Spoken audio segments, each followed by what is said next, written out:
السلام علیکم ورحمۃ اللہ وبرکاتہ۔ پیارے دوستو، آج ہم آپ کو ایک سچی حکایت، سچا واقعہ سناتے ہیں۔ ایک امیر کے پڑوس میں ایک فقیر رہتا تھا۔ ایک دن امیر کا لڑکا فقیر کے گھر میں گیا، دیکھا کہ فقیر ماں بال بچوں کے کھانے میں مصروف ہے۔ امیر کے بچے کو خواہش پیدا ہوئی، مگر فقیر نے کچھ توجہ نہ کی۔ وہ روتا ہوا گھر آیا، ہر قسم کا کھانا دیا گیا۔ وہ کہتا تھا کہ میں تو اسی قسم کا کھانا کہوں گا جیسا فقیر کھا رہا ہے۔ امیر مجبور ہو کر فقیر کے پاس آیا اور واقعہ بیان کیا۔ درویش نے کہا، میں مجبور تھا اس لیے کہ جو کھانا میں کھا رہا تھا وہ مجھ پر حلال تھا اور تم پر حرام، کیونکہ 3 دن کے بعد حرام کھانا بھی حلال ہو جاتا ہے۔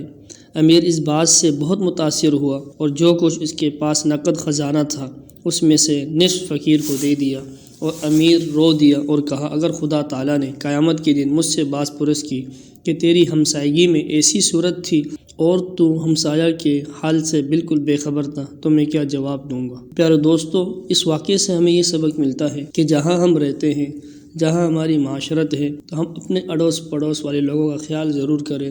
کم سے کم اتنی نظر میں رکھا کریں کہ ہم میں کون بے روزگار ہے، کون پریشان حال ہے۔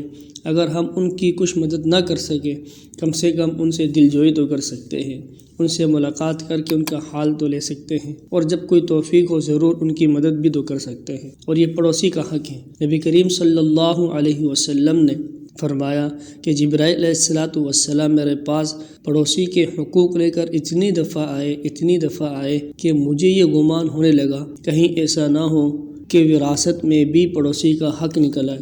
یعنی اتنے زیادہ حقوق ہیں پڑوسی کے، تو اس لیے ہم میں سے ہر شخص کا پڑوسی کوئی نہ کوئی ہوتا ہے، تو اس لیے اس چیز کا ضرور خیال رکھنا چاہیے۔ قیامت کے دن اس کے بارے میں بھی باز پرس ہوگی۔ اللہ تعالیٰ مجھے اور آپ کو عمل کی توفیق عطا فرمائے۔ وعلیکم السلام ورحمۃ اللہ وبرکاتہ۔